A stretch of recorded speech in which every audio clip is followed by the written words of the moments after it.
Nice. Habari za wakati huu mpenzi mtazamaji wa TV yetu ya DCC Doxa TV. Tuko mbele zako tena kutoka studio siku ya leo, siku njema sana. Na kwa neema ya Mungu nimetembelewa na wageni wangu kutoka idara ya wanaume CMF, Christ Men's Fellowship, kutoka kanisa TAG DCC Ngong'ona Dodoma. Na wamekuja pia na wazee wa kanisa ambao tuna mtumishi wa Mungu hapa, ni mzee wa kanisa, lakini pia tuna katibu wa kanisa mzuri sana Petro Mzee Gresham, na tunafurahia sana kwa nafasi nzuri kwa ajili ya siku ya leo. Na mbele yako ni mtangazaji anaitwa Daudi Ndaki, na twende moja kwa moja pamoja na wageni wangu kwa ajili ya mada ambayo kwa leo tutazungumza nayo. Na siku ya leo tumepata neema kuzungumzia kwa habari ya mada inasema taswira ya Mungu kwa mwanamume. Je, Mungu anamtazamaje mwanamume? Mungu anapomwangalia mwanamume anamuonaje? Na ndio maana leo tuko na wanaume hapa kwa ajili ya kuleta habari hizi. Bila kusahau tuna wazamini wetu wazuri sana kutoka studio ambao tutaruka moja kwa moja kutoka hapa. Lakini pia unaweza kwenda kutufuatilia kutoka katika channel yetu ya YouTube inaitwa kwa jina Doxa Channel, lakini pia Instagram, lakini pia TikTok, na Mungu atakubariki sana. Basi twende moja kwa moja nifuate. Unaweza kutuma ujumbe mfupi wa SMS kwa namba ya 0757086983 kwa ajili ya kuchangia pote pale ulipo, lakini pia kutuma maswali na tutasoma baada ya kipindi, na Mungu atakubariki sana. Sasa karibu sana watumishi wa Mungu, karibu sana katika channel yetu hii na mahali hapa studio Doxa TV. Na hii agenda ni agenda pana sana, ndio maana imebidi tuwalete wanaume tuzungumze kinagaubaga, kiundani zaidi. Huyu mwanaume anachukuliwaje na Mungu? Mungu anapomtazama anaonaje? Na moja kwa moja tutaenda kwenye swala kwanza ambalo nilipokea kutoka mwasilishaji. Anasema, je, Mungu anamtazama mwanaume kama nani? Mungu anamtazama mwanaume kama nani? Na ningependa mwasilishaji wangu mmoja kutoka upande huu watuweze kutuelezea anamtazama mwanaume katika namna ya ibada kwa namna hipi. Basi karibu ndugu Levinas upate kuendelea kutuelezea Mungu anamuonaje mwanaume katika namna ya ibada. Karibu sana. Asante ndugu mtangazaji. Kwanza nipende kumshukuru Mungu kwa ajili ya hii nafasi adhimu sana. Maana sio wote wanaipata hii nafasi. Lakini pia nishukuru kwa kuwa nimekuwa miongoni mwa wanaume walioshiriki katika kipindi hiki. Moja kwa moja nikienda katika nafasi yetu ya kwamba au mada yetu ambayo tuko nayo kwamba Mungu anamtazama mwanaume kama nani au anamwangalia nani, hasa tukiingia katika kipengele cha ibada. Kiuhalisia kwamba tukianza kwamba Mungu alimuumba mwanadamu kwa mfano wake, na tukiangalia Mungu ni Mungu wa ibada, Mungu anayestahili sifa, kuabudiwa na kutukuzwa. Kwa hiyo moja kwa moja tunaweza tukaingia kusema kwamba mwanamume ametengenezwa kama mtu anayestahili kutoa sifa, kumtukuza na kumfanyia Mungu wake ibada. Hapo tukirejelea katika vitabu inasema kwamba Mungu alimfanya mwanadamu kwa mfano wake. Katika ile Mwanzo 16 pale, Mwanzo 1:16 pale ukianza kusoma sema kwamba na tumfanye mtu kwa mfano wetu. Kwa hiyo mwanamume alipotengenezwa ametengenezwa kwa mfano wa Mungu. Kama Mungu ni Mungu wa ibada, kwa hiyo na mwanamume ametengenezwa katika sura na taswira ya ibada. Kwa hiyo kipi kinampasa mwanamume sasa? Inabidi ahakikishe katika kila anachokifanya yupo katika ile njia ya ibada. Kila sehemu anayoiendea atoki katika ule mstari wa ibada. Kuna watu wanasema kwamba nenda popote, fanya chochote, ila usiache ile njia ambayo inakupasa. Kwa hiyo na mimi naweza nikasema kwamba mwanamume anatakiwa aende popote, afanye chochote, ila hakikishe katika yale yote atoki katika ile njia ya ibada ambayo Mungu ndiye anamtazama katika hiyo. Na Mungu anajivunia mara nyingi akimwona mtu amesimama katika zamu yake.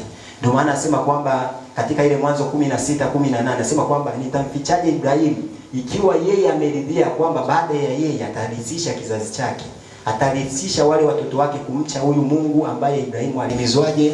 Mwanaume nenda popote, fanya chochote, usitoke katika njia ya ibada. Asante sana. Asante sana. Na imekuwa ni agenda moto moto, na amesoma kitabu cha ile Mwanzo 14:19.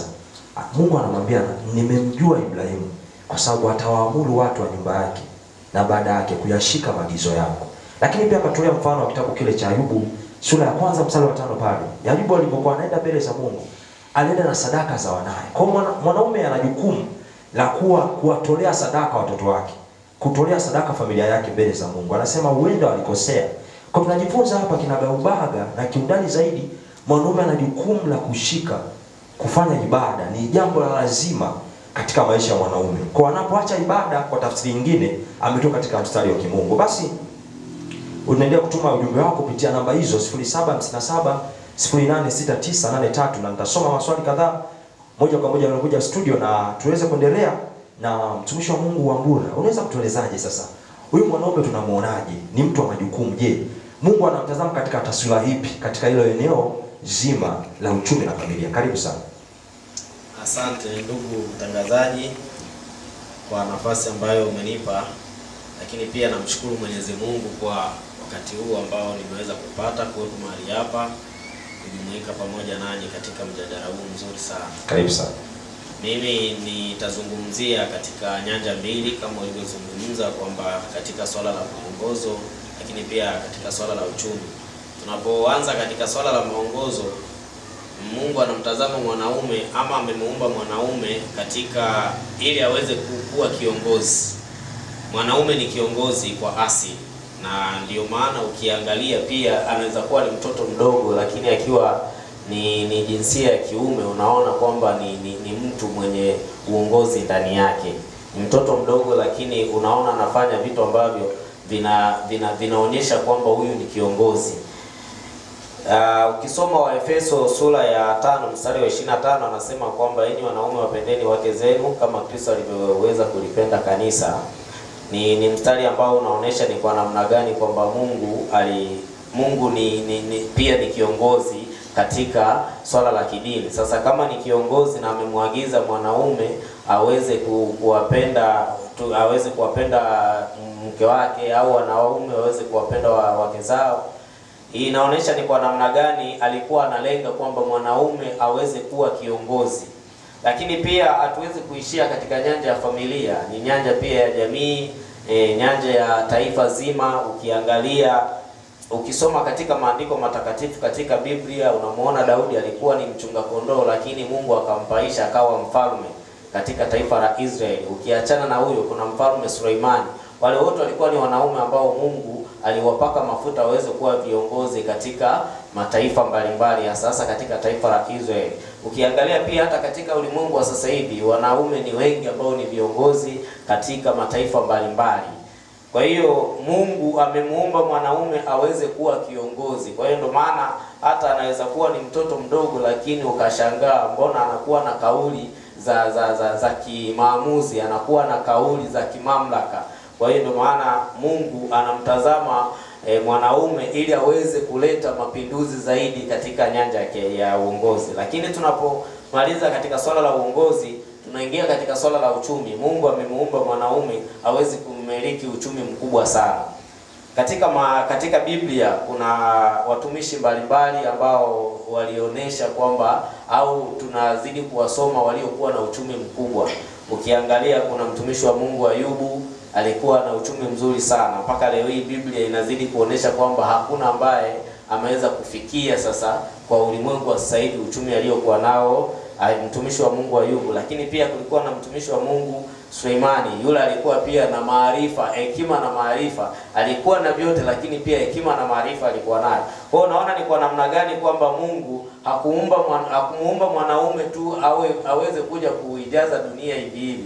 Alimuumba mwanaume kwamba aweze kumiliki kila kitu, na ndio maana anamwambia Adamu kwamba enendeni ulimwenguni mkazaliane, mkaijaze dunia kama mchanga wa bahari. Lakini pia anampa kumiliki viumbe wote, yani kila kitu, mpaka anamwambia Adamu aweze kutoa majina ya viumbe hai kwa kila kiumbe. Kwa hiyo naona ni kwa namna gani kwamba Mungu alimuumba mwanaume kwamba aweze kumiliki kila kitu, lakini kwa ajili ya usalama pia wa dunia nzima na kwa ajili ya kazi yake, kwa sababu alijua kwamba kazi yake inahitaji kuwa na uchumi mzuri, kazi yake inahitaji kuwa na watu ambao watakuwa na msuri. Ndio maana nasema wataendaje wasipopelekwa, na ni akina nani watanayo mwanaume. Kwa hiyo Mungu anamuona mwanaume katika nyanja mbalimbali, lakini tunapozungumzia katika nyanja ya kiuchumi na kimaongozo, ni nyanja ambazo mpaka leo hii zinazidi kushika kasi.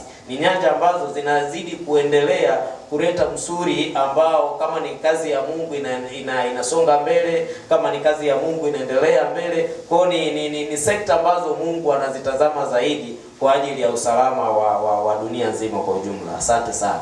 Asante sana. Ndugu mtazamaji popote pale ulipo, Kama ni mama umekaa na baba, unaweza kumtikisa kidogo ukamwambia muba muba.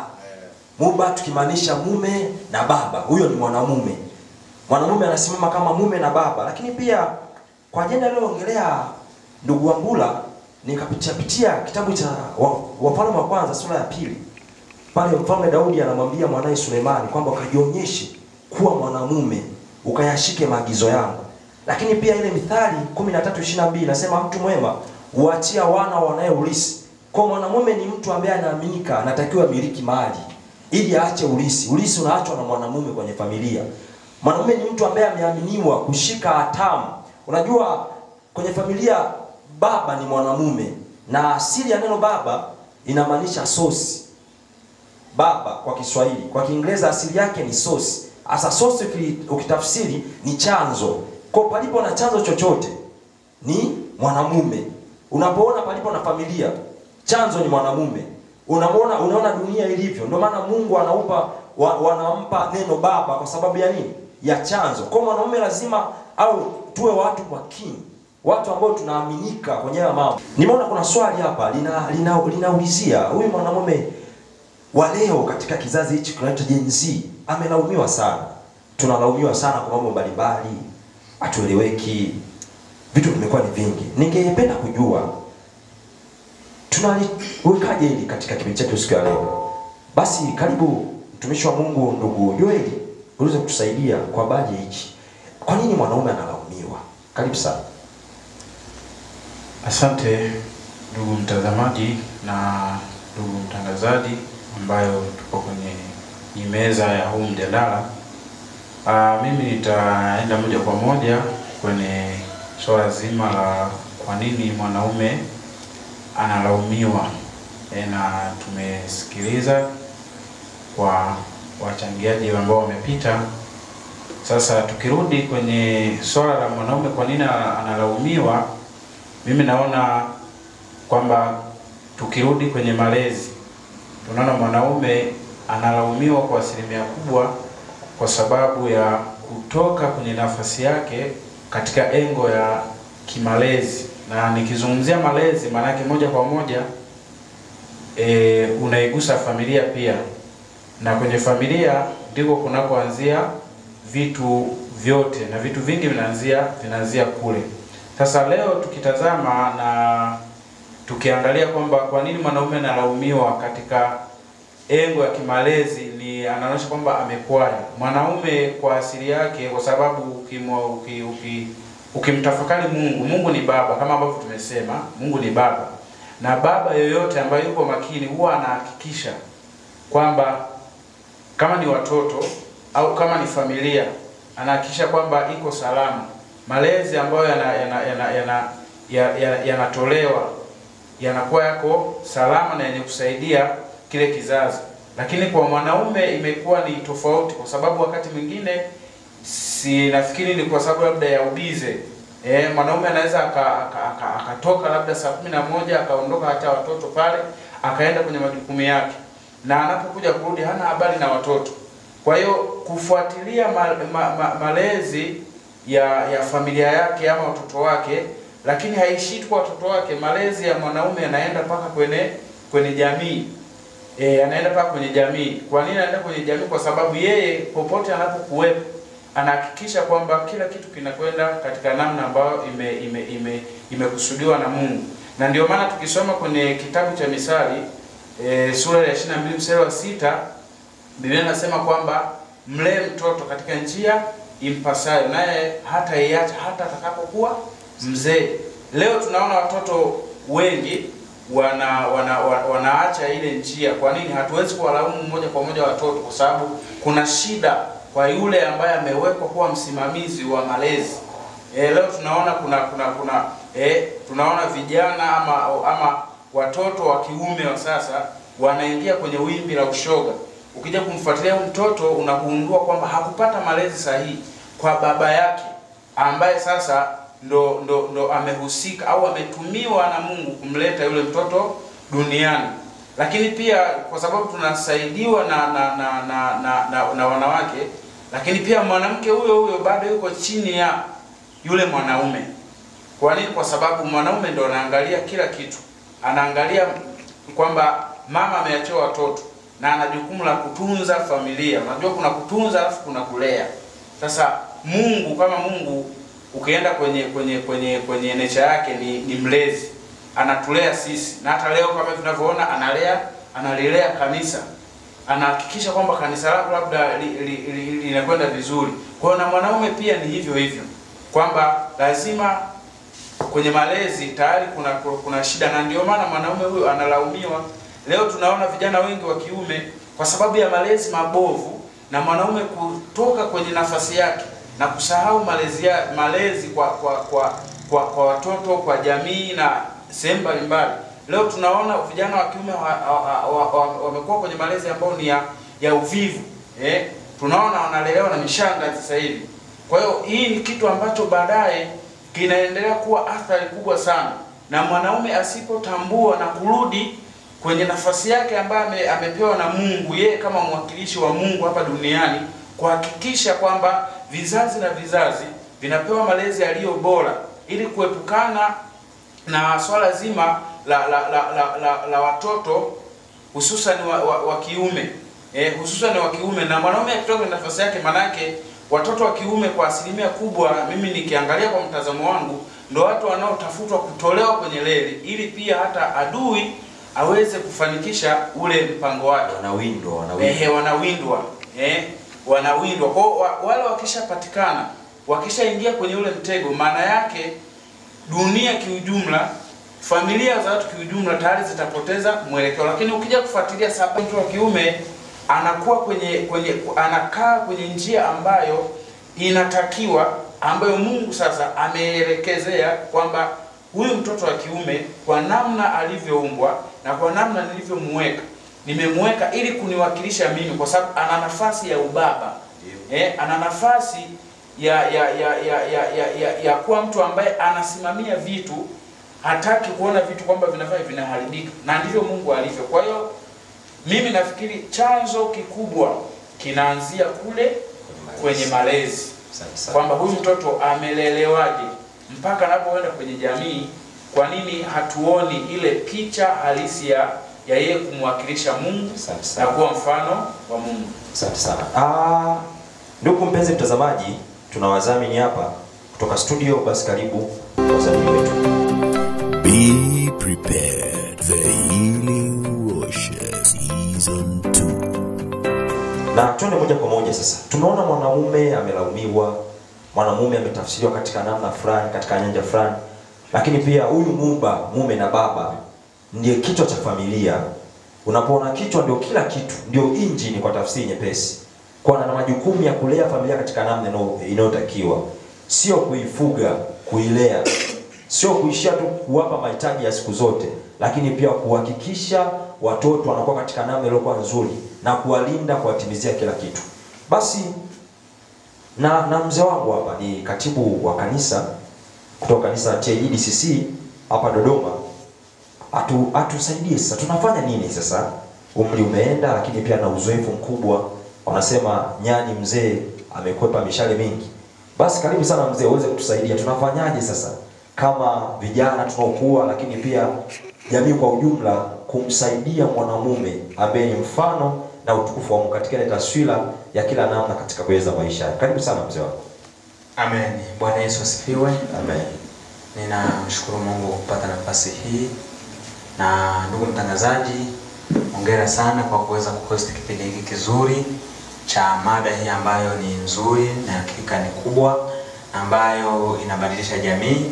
Lakini pia wanaume kutoka kanisa la DCC, ninawashukuru sana pia kwa kunikaribisha, na pia hongereni sana kwa kuweza kuwa na mada hii ambayo ni chachu ya jamii, lakini pia ni chachu ya kanisa. Bwana Yesu asifiwe sana. Na mada inasema kwamba ni taswira ya Mungu kwa mwanaume, kwamba Mungu anamuonaje mwanaume. Na watu wamejadili sehemu mbalimbali, wengine wamejadili uchumi, wengine familia, wengine sehemu mbalimbali, lakini zaidi ya yote tukajadili kwamba kwa nini mwanaume analaumiwa, kwa nini mwanaume jamii imemtazama tofauti.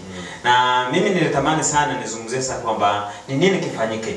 Yaani yote hayo ni kweli Mungu amemtegemea mwanaume katika namna fulani, na watumishi umetoka mpaka vifungu kwamba Mungu anamtazamia mwanaume kwenye uchumi namna gani, anamtazamia kwenye jamii namna gani, anamtazamia kwenye kanisa namna gani, anamtazamia pengine kwenye ibada kumwabudu namna gani.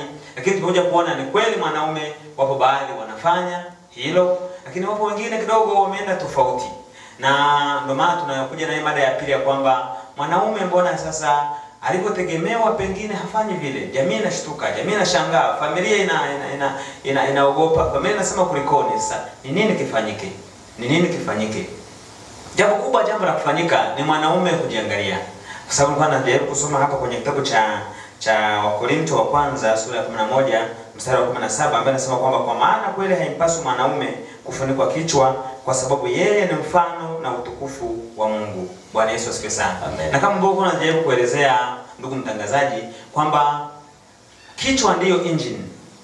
Yaani ukimchukulia mwanadamu kichwa ndiyo engine, ndio kila kitu, ndio kutoa maamuzi. Ndio ambacho kichwa kinaweza kumwambia mguu nenda huku, kamwambia mkono fanya hiki, kamwambia kiwiliwili kizima kwamba kifanye namna gani, kwa sababu kichwa ndiyo engine. Na Mungu kwenye neno la Mungu anasema kwamba mwanaume hapaswi kufunikwa kichwa. Ni nini maana yake kwamba asifunikwe kichwa? Kwamba inaonekana mwanaume kuna sehemu fulani amefunikwa kichwa.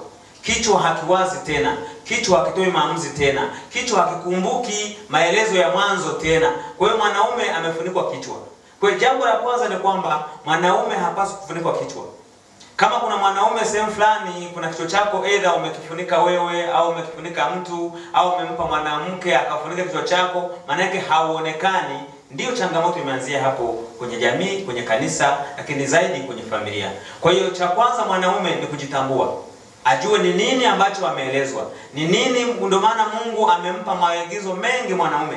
Anategemea maagizo mengi kwa mwanaume. Ndio maana pale kwa Adam na Eva alipopitisha maagizo yakapita kwa mwanamke, yakaja maagizo ambayo ni tofauti, na mwanaume alipokubali kuyapokea kutoka kwa mwanamke, ikawa tayari ameshapoteza mlengo wa Mungu. Kwa hiyo cha kwanza ni kujua kwamba mimi ndiye mwenye maagizo. Mimi ndio najua dira, mimi ndio najua taswira, mimi ndio najua naenda wapi. Mungu anatazamia mimi kwa namna gani kwa ajili ya kuongoza jamii nzima. Kwa hiyo mwanaume usikubali kufunikwa kichwa katika namna mbalimbali. Sizungumzi hivyo kwamba mwanaume ndio hapaswi kusaidiana na mke wake au kusaidiana jinsia nyingine ya kike, hapana. Lakini mwanaume nyakati zote lazima kutambua mimi ndiye mkubwa sana. Kwa sababu wewe kama ulivyosema ndo na maagizo, ndo na pia taswira kubwa ya familia hii. Na ndio maana nimekuta mara nyingi sana tunapata changamoto hata kwenye kizazi cha saizi. Yaani kwa mfano unaweza kukuta kwamba kuna kitu baba ulikuwa unakifanya, lakini leo ukiondoka kizazi chako hakiwezi kuendeleza pale. Yaani kizazi chetu sasa Afrika unakuta muda wote kila siku tunaanza. Yaani kila siku tunaanza. Ninafanya biashara leo, siwaambii watoto wajue biashara yangu ili hata baada yangu mimi mtoto anzia hapo aende mbele. Mtoto akija kufika wakati wake naye anaanza upya. Kwa nakuta kila siku kila kizazi kinaanza. Lakini ingekuwa mimi kama mzazi nina huduma pengine mchungaji, una watoto wako waone namna gani unahudumu kanisa, ni namna gani unalichunga, unawaelekeza, unawaambia. Kesho akipata neema ya kuwa mchungaji atajua baba alikuwa anaongoza kanisa hivi, aliwahi kuwa anakwama hapa, aliweza kufanikisha hili namna hii. Vivyo hivyo ni mfanya biashara, ni mtu gani, ni mkulima, uje unapoenda shambani unaenda na mtoto wako ili ajue baba waga mnalima namna gani, unafanyaje, ili kesho na yeye akisha kuja kuanza maisha aanzie pale ajue baba kuna sehemu ashepu kwangu, baba alifanikisha jambo hili namna hii. Kwa hiyo unakuta mara nyingi sana kizazi kinaenda kinarudi. Wewe ulikuwa umefikia mtoto akianza naye anaanza tena chini kwenda mbele. Kwa hiyo wababa kama wababa tunaomba, tumepewa maelekezo. Tuna maelekezo maalum, tuna sehemu ya kupeleka familia sehemu, tuna jukumu la kupeleka jamii sehemu, tuna jukumu la kupeleka kanisa kama sisi wanaume hapa ambao tupo kwa niaba ya wanaume wengine. Tuna jukumu la kupeleka kanisa sehemu, lakini vyote kwa vyote lazima tujue sisi ndio wapokea maagizo. Kwa hiyo mwanaume ambao pengine unatazama huko ulipo, jua kwamba wewe ndio umepewa maagizo na Mungu. Mungu anakutazama wewe kwanza hapa duniani, maana anapitisha kwako maagizo moja kwa moja ili kupitia wewe familia, jamii na watu sehemu mbalimbali iweze kwenda na kufika sehemu ya zaidi. Asante sana mtangazaji, naweza nikawasilisha hivyo. Asante sana. Na mpenzi mtazamaji, ni kipindi kiko moto sana na tumesikia hekima za mzee, na ni kweli anachokisema ni sahihi. Mwanamume anatazamwa katika maeneo makuu aliyoongelea. Unaposema kichwa kina ubongo kwa ajili ya kufikiri vizuri. Na amesema ni engine. Kwa nini ni engine? Kwa sababu ubongo ukifa ni shida sana kurudisha, lakini moyo ukifa unaweza ukashtuliwa. Kwa ubongo una nafasi kubwa sana, ndio maana mwanaume anaitwa kichwa. Lakini pia kichwa kina macho.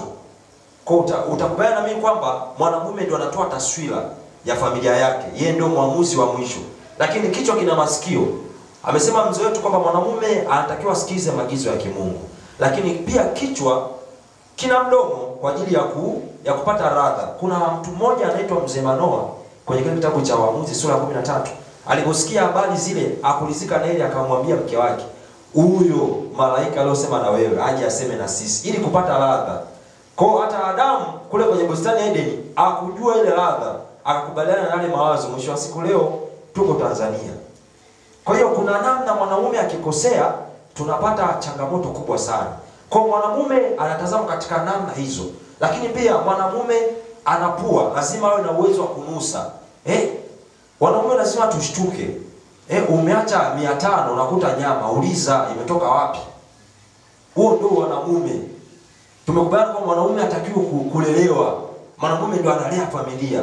Lakini pia nimesoma SMS ya mtu mmoja hapa ametoa wazo zuri sana. Lakini pia mwanamume ni nani? Mwanamume anaoneshwa na Mungu katika malengo, nafasi kuu 3 za muhimu. Kwanza kama kuhani, lakini pia kama nabii, lakini pia kama mfalme. Kwa mwanamume kama alivyosema mzee wangu hapa na wachangiaji wangu wazuri siku ya leo kutoka pale CMF TGDCC, naweza nikahitimisha kusema mwanamume lazima awe kuhani wa familia. Yaani awe ni mchungaji wa familia. Mwanamume lazima awe nabii, mtu ambaye anasikiliza sauti ya Mungu kuleta kwenye familia. Lakini mwanamume lazima awe na ufalme, ni mfalme, anaamua. Hata sadaka mwanamume anaamua kwenye familia. Kwa hiyo tuendelee katika haya na Mungu wa mbinguni atusaidia sana. Na binafsi bila kuathiri wadhamini wetu, karibu sana tunapenda kuhitimisha. Karibu wadhamini. Basi turejea kuhitimisha ajenda hii nzuri yetu leo ya kwamba mwanamume ni taswira na Mungu anamtazama kama mfano, kama image, kama mwakilishi katika dunia. Kwa hiyo wanaume tujipige kifua. Sisi ndio wafalme. Mwanamume ni kiongozi. Mwanamume ni msimamizi. Mwanamume ana mamlaka. Kwa unapomwona mwanamume sehemu yote anaenda ndivyo sivyo, mshtue, mwambie mwanamume aendi hivyo, mwanamume anaenda hivi. Ni mtu wa ibada, ni mtu wa kusikiliza, ni mtu wa uongozi, ni mtu wa utii, ni mtu wa kufuata maagizo yote. Na kipekee kabisa niwashukuru sana wawasilishaji wangu wa siku njema leo. Nimefurahia sana kuja studio, na studio zetu za Doxa TV zinawashukuru sana. Lakini pia wote pale ulipo mpenzi mtazamaji, tunakushukuru sana kutufuatilia siku ya leo, na nikualike tena kwa ajili ya vipindi vingine. Tuendelea kuwa nasi, endelea kutufuatilia katika mitandao ya kijamii. Tupo YouTube channel kwa jina la Doxa TV, lakini pia Instagram, lakini pia Facebook, lakini pia TikTok. Tunaruka moja kwa moja pia kwa mtandao wa X, na Mungu wa mbinguni akubariki sana. Basi kwa kutimisha tutasema mwanamume ni mfano na utukufu wa Mungu kwa pamoja. Mwanamume ni mfano na utukufu wa Mungu. Bado mpenzi mtazamaji hajasema huko nyumbani. Naposema mwanamume unasema ni mfano na utukufu wa Mungu. Mwanamume ni mfano na utukufu wa Mungu. Asante sana, endelea kufuatilia. Ulikuwa nami mtangazaji wako siku ya leo, naitwa Daudi Ndaki, na Mungu wa mbinguni akubariki sana. Chao.